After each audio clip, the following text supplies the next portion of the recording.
The Shadow Builder. The lonely Shadow Builder watches ever in his lonely abode. The walls are of cloud, and round and through them changing ever as they come, past the dim shades of all the things that have been. This endless, shadowy, wheeling, moving circle is called the procession of the dead past. In it everything is just as it has been in the great world. There is no change in any part, for each moment, as it passes, sends its shade into this dim procession.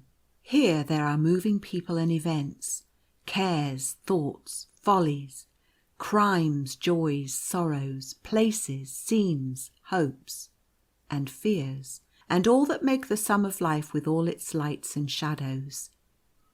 Every picture in nature where shadow dwells, and that is every one, has here its dim phantom. Here are all the pictures that are most fair and most sad to see. The passing gloom over a sunny cornfield, when, with the breeze, comes the dark sway of the full ears as they bend and rise, the ripple on the glassy surface of a summer sea, the dark expanse that lies beyond and without the broad track of moonlight on the water, the lacework of glare and gloom that flickers over the road, as one passes in autumn when the moonlight is falling through the naked branches of overhanging trees, the cool restful shade under the thick trees in summer time, when the sun is flaming down on the haymaker at work, the dark clouds that flit across the moon, hiding her light, which leaps out again hollowly and coldly, the gloom of violet and black that rises on the horizon when rain is near in summer time, the dark recesses and gloomy caverns where the waterfall hurls itself shrieking into the pool below. All these shadow pictures, and 1,000 others that come by night and day, circle in the procession among the things that have been. Here, too, every act that any human being does, every thought, good and bad, every wish, every hope, everything that is secret is pictured, and becomes a lasting record which cannot be blotted out. For at any time the Shadow Builder may summon with his spectral hand anyone, sleeping or waking, to behold what is pictured of the dead past, in the dim mysterious distance which encompasses his lonely abode. In this ever-moving procession of the dead past, there is but one place where the circling phantoms are not, and where the cloudy walls are lost. There is here a great blackness, dense and deep and full of gloom, and behind which lies the great real world without. This blackness is called the Gate of Dread. The procession afar off takes from it its course, and when passing on its way it circles again towards the darkness. The shadowy phantoms melt again into the mysterious gloom. Sometimes the Shadow Builder passes through the vapoury walls of his abode and mingles in the ranks of the procession, and sometimes a figure summoned by the wave of his spectral hand with silent footfall stalks out of the mist and pauses beside him. Sometimes from a sleeping body the Shadow Builder summons a dreaming soul. Then for a time the quick and the dead stand face to face, and men call it a dream of the past. When this happens, friend meets friend or foe meets foe, and over the soul of the dreamer comes a happy memory long vanished, or the troubled agony of remorse. But no spectre passes through the misty wall, save to the Shadow Builder alone, and no human being even in a dream can enter the dimness where the procession moves along. So lives the lonely Shadow Builder amid his gloom, and his habitation is peopled by a spectral past. His only people are of the past, for though he creates shadows, they dwell not with him. His children go out at once to their homes in the big world, and he knows them no more till in the fullness of time they join the procession of the dead past, and reach in turn the misty walls of his home. For the Shadow Builder there is not night nor day, nor season of the year, but for ever round his lonely dwelling passes the silent procession of the dead past. Sometimes he sits and muses with eyes fixed and staring, and seeing nothing, and then out at sea there is a cloudless calm or the black gloom of night. Towards the far north or south for long months together he never looks, and then the stillness of the Arctic night reigns alone. When the dreamy eyes again become conscious, the hard silence softens into the sounds of life and light. Sometimes with set frown on his face, and a hard look in the eyes which flash and gleam dark lightnings, the Shadow Builder sways resolute to his task, and round the world the shadows troop thick and fast. Over the sea sweeps the blackness of the tempest, the dim lights flicker in the cots away upon the lonely moors, and even in the palaces of kings dark shadows pass and fly and glide over all things, yea, through the hearts of the kings themselves, for the Shadow Builder is then dread to look upon. Now and again, with long whiles between, the Shadow Builder, as he completes his task, lingers over the work as though he loves it. His heart yearns to the children of his will, and he fain would keep even one shadow to be a companion to him in his loneliness. But the voice of the Great Present is ever ringing in his ears at such times, enjoining him to haste. The giant voice booms out, "Onwards, onwards!" Whilst the words ring in the ears of the Shadow Builder, the completed shadow fades from beneath his hands, and passing unseen through the gate of dread, mingles in the great world without, in which it is to play its part. When, in the fullness of time, this shadow comes into the ranks of the procession of the dead past, the Shadow Builder knows it and remembers it, but in his dead heart there is no gleam of loving remembrance, for he can only love the present that slips ever from his grasp. And oh, it is a lonely life which the Shadow Builder lives, and in the weird, sad, solemn, mysterious, silent gloom which encompasses him, he toils on ever at his lonely task. But sometimes too the Shadow Builder has his joys. Baby shadows spring up, and sunny pictures, alight with sweetness and love, glide from under his touch and are gone. Before the Shadow Builder at his task lies a space wherein is neither light nor darkness, neither joy nor gloom. Whatsoever touches it fades away, as sand heaps melt before the incoming tide, or like words writ on water. In it all things lose their being and become part of the great is not, and this terrible line of mystery is called the threshold. Whatsoever passes into it disappears, and whatsoever emerges from it is complete as it comes, and passes into the great world as a thing to run its course. Before the threshold the Shadow Builder himself is as naught, and in its absorbing might there is that which he cannot sway or rule.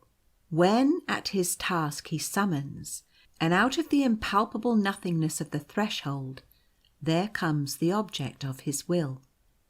Sometimes the shadow bursts full and freshly, and is suddenly lost in the gloom of the gate of dread, and sometimes it grows softly and faintly, getting fuller as it comes, and so melts away into the gloom. The lonely Shadow Builder is working in his lonely abode. Around him, beyond the vapoury walls, pressing onward as ever, is the circling procession of the dead past. Storm and calm have each been summoned from the threshold, and have gone. And now in this calm, wistful moment, the Shadow Builder pauses at his task, and wishes, till, to his lonely longing wistfulness, The nothingness of the threshold sends an answer. Forth from it grows the shadow of a baby's foot, stepping with tottering gait out towards the world. Then follows the little round body and the big head, and the baby shadow moves onwards, swaying and balancing with uncertain step. Swift behind it comes the mother's hands, stretched out in loving helpfulness, lest it should fall. 1 step, 2. It totters and is falling, but the mother's arms are swift, and the gentle hands bear it firmly up. The child turns and toddles again into its mother's arms. Again it strives to walk, and again the mother's watchful hands are ready. This time it needs not the help, but when the race is over, the shadow child turns again lovingly to its mother's breast. Once again it strives, and it walks boldly and firmly, but the mother's hands quiver as they hang by her side, whilst a tear sweeps down the cheek, although that cheek is gladdened by a smile. The baby shadow turns and goes a little way off. Then over the misty nothing, on which the shadows fall, flits the flickering shadow of a tiny hand waving, and onward with firm tread the shadow of the little feet moves out into the misty gloom of the gate of dread, and passes away. But the mother's shadow moves not. The hands are pressed to the heart, the loving face is upturned in prayer, and down the cheeks roll great tears. Then her head bows lower as the little feet pass beyond her ken, and lower bends the weeping mother, till she lies prone. Even as he looks, the shadow builder sees the shadows fade away, away, and the terrible nothingness of the threshold only is there. Then presently in the procession of the dead past, circle round the misty walls the shadows that had been, the mother and the child. Now from out the threshold steps a youth with brave and buoyant tread, and as on the misty veil his shadow falls, the dress and bearing proclaim him a sailor lad. Close to this shadow comes another, the mother's. Older and thinner she is, as if with watching, but still the same. The old loving hands array prettily the knotted kerchief hanging loosely on the open throat, and the boy's hands reach out, take the mother's face between them, and draw it forward for a kiss. The mother's arms fly round her son, and in a close embrace they cling. The mother kisses her boy again and again, and together they stand, as though to part were impossible. Suddenly the boy turns as though he heard a call. The mother clings closer. He seems to remonstrate tenderly, but the loving arms hold tighter, till with gentle force he tears himself away. The mother takes a step forward and holds out the thin hands trembling in an agony of grief. The boy stops. To one knee he bends, then, dashing away his tears, he waves his cap and hurries on, while once again the mother sinks to her knees and weeps. And so slowly, once again, the shadows of the mother and the child, grown greater in the fullness of time, pass out through the gate of dread, and circle among the phantoms in the procession of the dead past, the mother following hard upon the speeding footsteps of her son. In the long pause that follows whilst the shadow builder watches, all seems changed. Out from the threshold comes a mist, such as hangs sometimes over the surface of a tropic sea. By little and little the mist rolls away, and forth advances, black and great, the prow of a mighty vessel.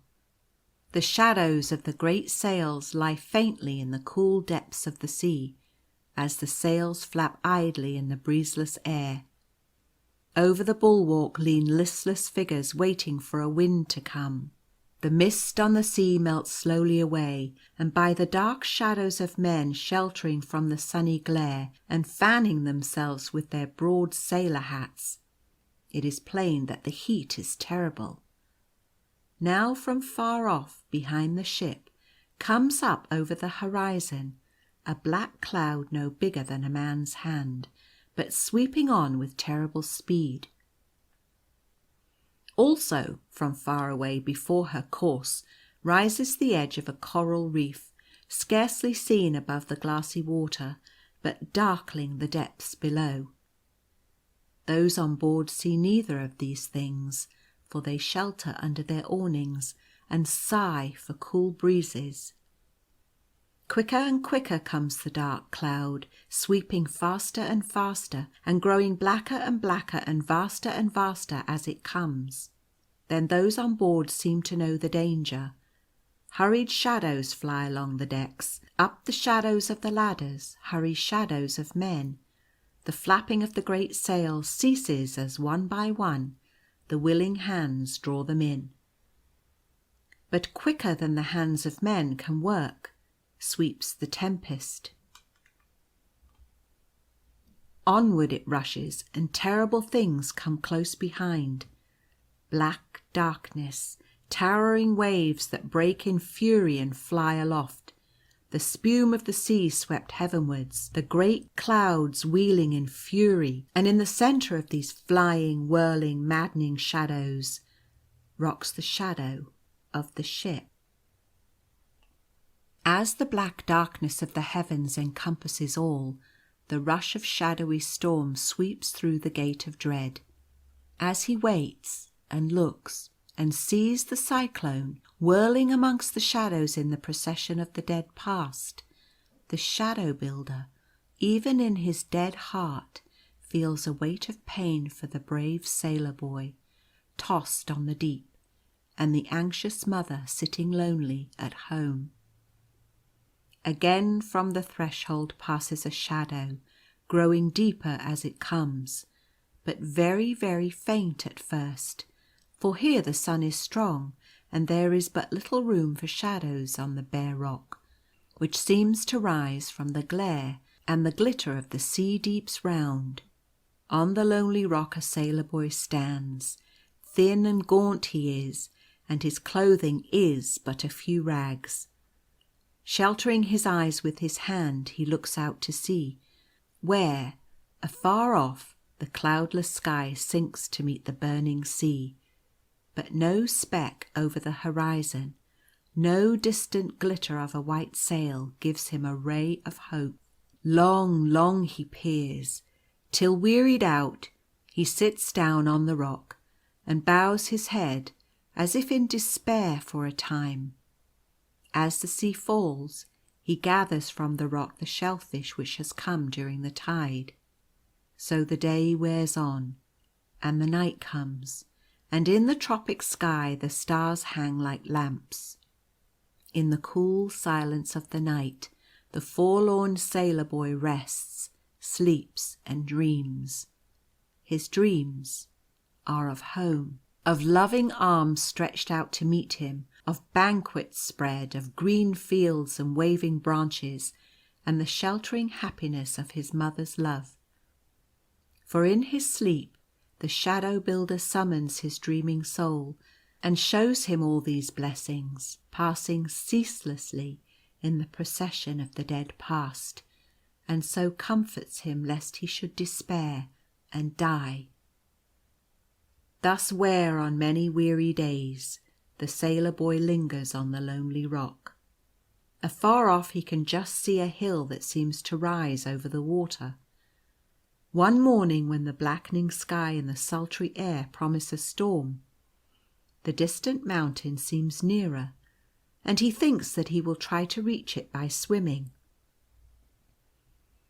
Whilst he is thus resolving, the storm rushes up over the horizon and sweeps him from the lonely rock.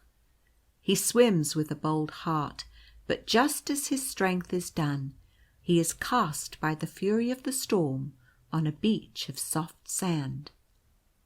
The storm passes on its way, and the waves leave him high and dry.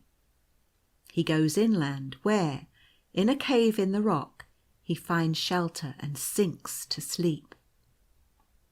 The shadow builder, as he sees all this happen in the shadows on the clouds and land and sea, rejoices in his dead heart that the lonely mother perhaps will not wait in vain. So time wears on, and many, many weary days pass. The boy becomes a young man, living in the lonely island. His beard has grown, and he is clothed in a dress of leaves. All day long, save when he is not working to get food to eat, he watches from the mountain top for a ship to come.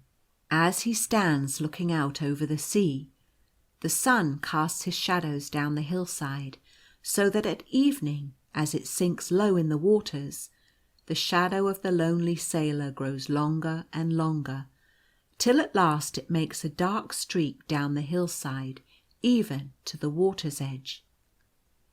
The lonely man's heart grows heavier and heavier as he waits and watches, whilst the weary time passes and the countless days and nights come and go.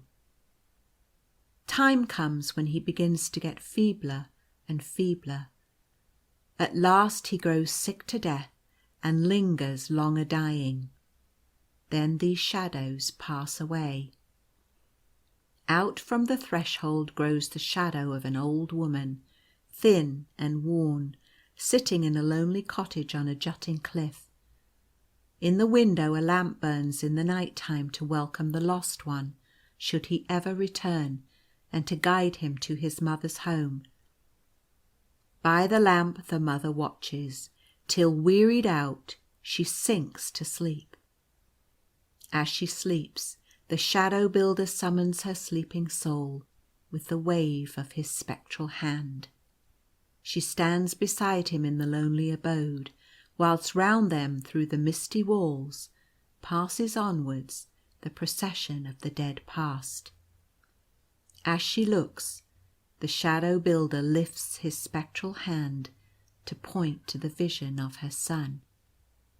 But the mother's eyes are quicker than even the spectral hand that evokes all the shadows of the rushing storm, and ere the hand is raised, she sees her son among the shadows of the past. The mother's heart is filled with unspeakable joy as she sees him alive and hale, although a prisoner amongst the tropic seas. But alas, she knows not that in the dim procession pass only the things that have been, and that although in the past the lonely sailor lived, in the present, even at the moment, he may be dying or dead. The mother stretches out her arms to her boy, but even as she does, her sleeping soul loses sight of the dim procession and vanishes from the shadow builder's lonely abode. For when she knows that her boy is alive, there follows a great pain that he is lonely, and waits and watches for help, and the quick heart of the mother is overcome with grief, and she wakes with a bitter cry. Then as she rises and looks past the dying lamp, out into the dawn, the mother feels that she has seen a vision of her son in sleep, and that he lives and waits for help, and her heart glows with a great resolve. Quickly then from the threshold float many shadows. A lonely mother speeding with flying feet to a distant city. Grave men refusing, but not unkindly, a kneeling woman making an appeal with uplifted hands. Hard men spurning a praying mother from their doors. A wild rabble of bad and thoughtless boys and girls hounding through the streets a hurrying woman. A shadow of pain on a mother's heart.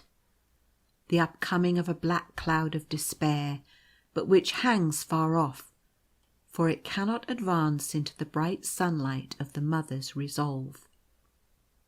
Weary days with their own myriad shadows.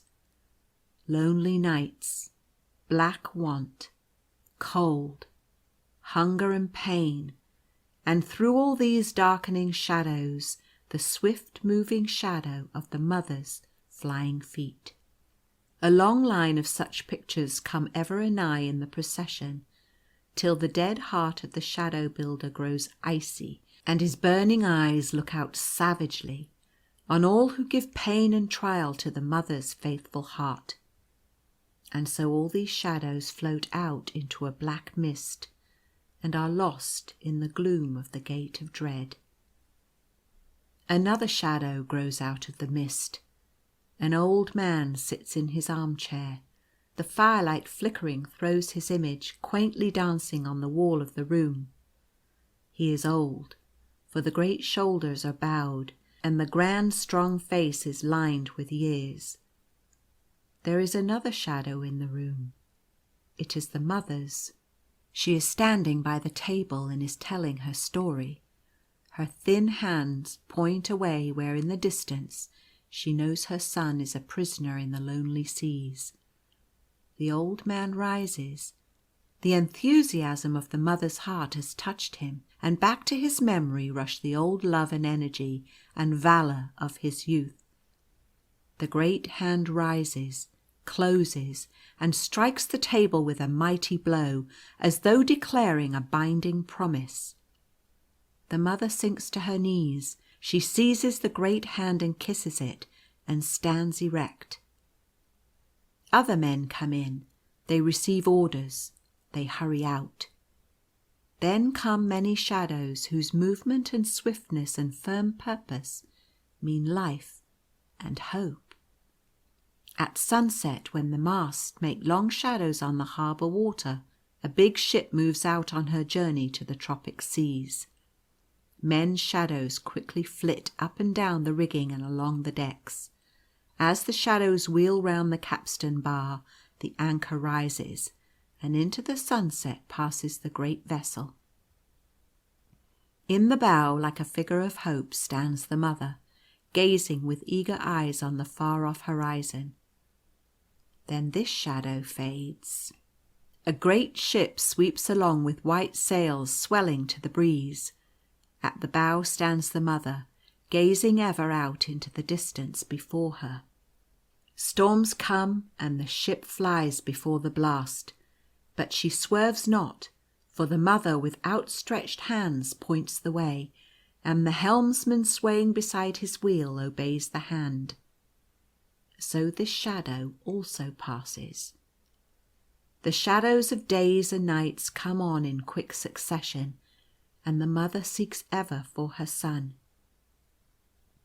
So the records of the prosperous journey melt into a faint, dim, misty shadow through which one figure alone stands clear, the watching Mother at the vessel's prow. Now from the threshold grow the shadows of the mountain island and of the ship drawing nigh. In the prow the Mother kneels, looking out and pointing. A boat is lowered. Men spring on board with eager feet, but before them all is the Mother. The boat nears the island, the water shallows, and on the hot white beach the men spring to land. But in the boat's prow still the Mother sits. In her long anxious hours of agony, she has seen in her dreams her son standing afar off and watching. She has seen him wave his arms with a great joy as the ship rises over the horizon's edge. She has seen him standing on the beach waiting.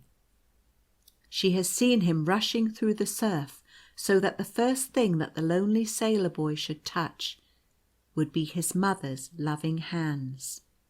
But alas for her dreams! No figure with joyous waving arms stands on the summit of the mountain. No eager figure stands at the water's edge or dashes to meet her through the surf. Her heart grows cold and chill with fear. Has she indeed come too late? The men leave the boat, comforting her as they go with shakings of the hand and kindly touches upon the shoulder. She motions them to haste and remains kneeling. The time goes on. The men ascend the mountain. They search, but they find not the lost sailor boy. And with slow, halting feet, they return to the boat. The Mother hears them coming afar and rises to meet them. They hang their heads. The mother's arms go up, tossed aloft in the anguish of despair, and she sinks swooning in the boat. The Shadow Builder in an instant summons her spirit from her senseless clay, and points to a figure passing, without movement, in the procession of the dead past. Then quicker than light the mother's soul flies back full of new found joy. She rises from the boat. She springs to land. The men follow wondering. She rushes along the shore with flying feet. The sailors come close behind. She stops opposite the entrance to a cave obscured with trailing brambles. Here, without turning, she motions to the men to wait. They pause, and she passes within. For a few moments, grim darkness pours from the threshold, and then one sad, sad vision grows and passes. A dim, dark cave, a worn man lying prone, and a mother in anguish bending over the cold clay. On the icy breast she lays her hand, but alas, she cannot feel the beat of the heart she loves. With a wild, heart-stricken gesture, she flings herself upon the body of her son and holds it close, close, as though the clasp of a mother were stronger than the grasp of death. The dead heart of the Shadow Builder is alive with pain as he turns away from the sad picture, and with anxious eyes looks where, from behind the gate of dread, the mother and child must come to join the ever-swelling ranks of the procession of the dead past. Slowly, slowly comes the shadow of the clay-cold mariner passing on. But swifter than light come the mother's flying feet. The arms so strong with love are stretched out, and thin hands grasp the passing shadow of her son and tear him back beyond the gate of dread, to life and liberty and love. The lonely Shadow Builder knows now that the mother's arms are stronger than the grasp of death.